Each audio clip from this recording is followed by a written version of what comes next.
নমস্কার।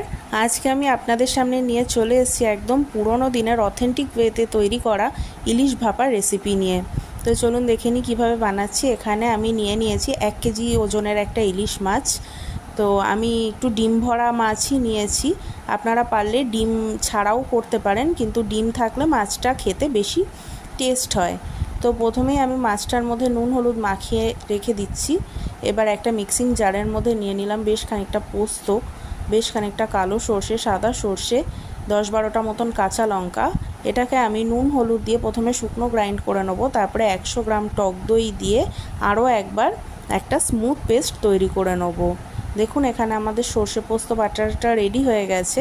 এবার এটা আমি মাছের মধ্যে ঢেলে দিলাম আর দিয়ে দিলাম বেশ খানিকটা চিনিটা দিয়েছি আমি টেস্টটা ব্যালেন্স করার জন্য। যেহেতু টক দই আছে, সর্ষে আছে, তাই টেস্টটা খুব ভালো ব্যালেন্স করবে। এটা সম্পূর্ণ অপশনাল, আপনারা চাইলে স্কিপও করে যেতে পারেন।